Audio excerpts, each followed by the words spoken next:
Du professeur Israël Shahak, Histoire juive, religion juive, suite, chapitre 4, le poids de l'histoire, suite, affronter le passé. Tous les juifs qui veulent réellement se soustraire à la tyrannie du passé judaïque totalitaire doivent s'interroger sur leur attitude à l'égard des manifestations anti-juives populaires du passé, notamment de celles qui furent liées aux rébellions des paysans asservis. Dans l'autre camp, en effet, tous les apologistes de la religion judaïque, ainsi que du ségrégationnisme et du chauvinisme juif, prennent eux aussi position sur la même question. Le fait indubitable que les révolutionnaires paysans commirent des atrocités odieuses contre les juifs, de même que contre leurs autres oppresseurs, est utilisé par ces apologistes comme un argument, de la même façon exactement que le terrorisme palestinien est utilisé pour justifier le déni de justice à l'égard de tous les Palestiniens. Notre réponse doit être une réponse universelle, applicable en principe à tous les cas comparables. Pour un juif qui cherche vraiment à s'émanciper du particularisme et du racisme juif et de la main morte de la religion judaïque, une telle réponse n'est pas difficile à trouver. Après tout, les révoltes de paysans opprimés contre leurs maîtres et les représentants de ceux-ci sont communes dans l'histoire.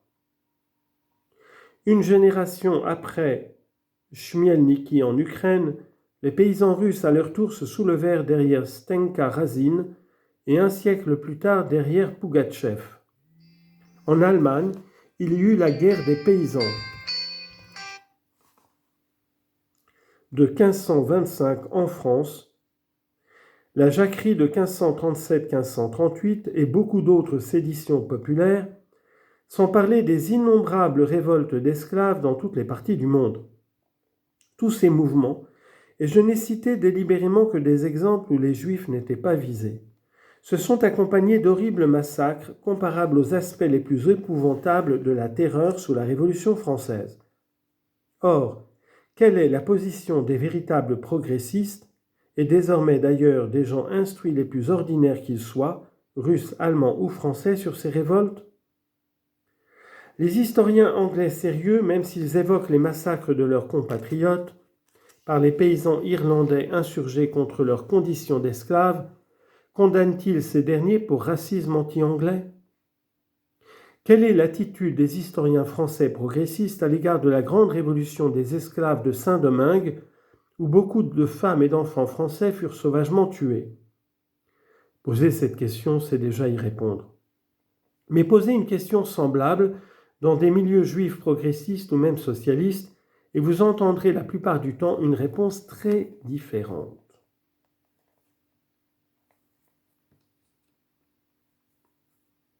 Le paysan serf devient un monstre raciste dès lors que les Juifs profitaient de son statut d'esclave et de son exploitation. Ne pas tirer les leçons de l'histoire, c'est se condamner à la répéter. Le pape Benoît XVI répète ça souvent aussi. Je me permets d'ajouter. Les Juifs qui refusent de voir en face le passé du judaïsme n'échappent pas à cette règle. Ils sont devenus esclaves de ce passé et le répètent dans les choix de la politique sioniste et israélienne. L'État d'Israël remplit maintenant auprès des paysans opprimés de nombreux pays, du Moyen-Orient et bien au-delà, un rôle analogue à celui des Juifs dans la Pologne d'avant 1795, celui de régisseur de l'oppresseur impérial. Alors, de plus en plus en Afrique, des tyrans africains gardent leur pouvoir indéfiniment grâce à une garde rapprochée formée par Israël et avec la protection d'Israël. Fin de remarque de frère Ismaël. C'est tout un fait symptomatique et instructif qu'Israël ait fortement contribué à armer les forces du régime de Somoza au Nicaragua, ainsi que les régimes du Guatemala, du Salvador, du Chili, etc. Tous des régimes fascistes à la botte de la CIA qui ont fait des massacres horribles de paysans. Je me permets d'ajouter. sans que cela suscite aucun grand débat public en Israël, ou même dans les communautés juives organisées de la diaspora.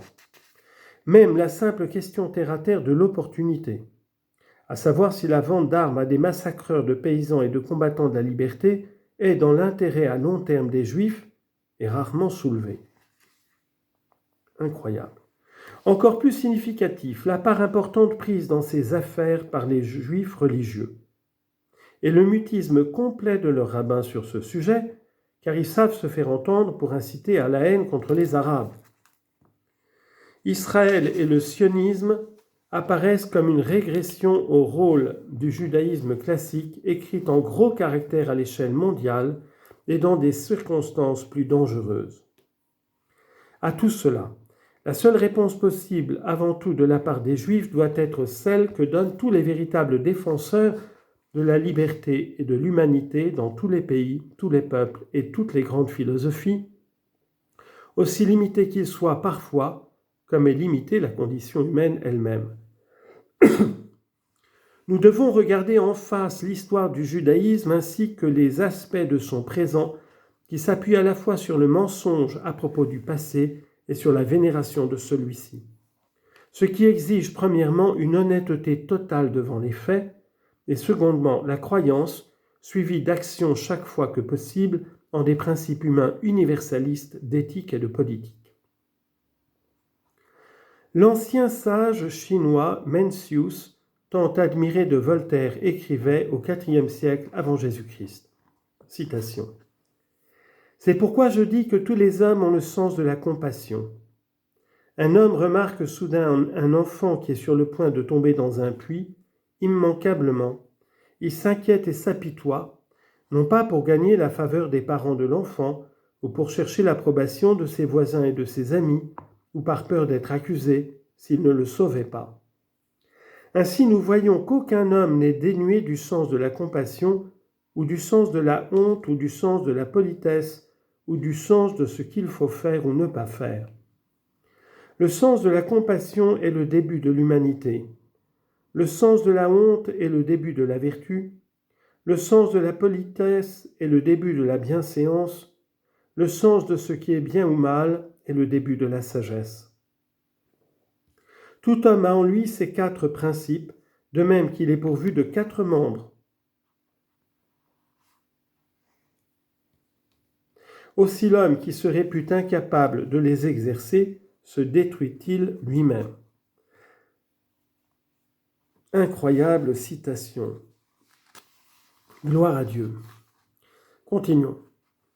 Nous avons déjà vu, et nous montrerons, avec plus de détails dans le chapitre suivant, à quel point sont éloignés de cette conception les préceptes dont la religion judaïque, dans sa forme classique et talmudique, empoisonne les esprits et les cœurs.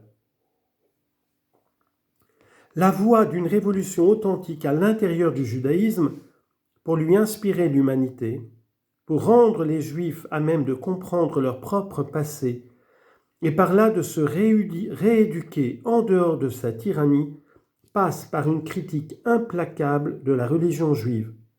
Sans exception de personne, nous devons reprendre contre ce qui relève de notre propre passé, le cri de Voltaire contre le sien, écraser l'infâme. Bon, alors si on entend écraser l'infâme au sens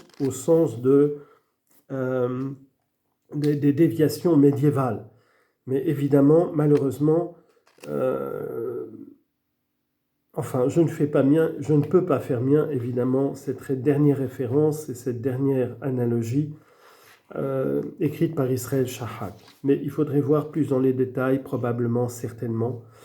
Nous continuerons la lecture de ce texte. En tous les cas, Israël Shahak, vous nous apprenez énormément de choses.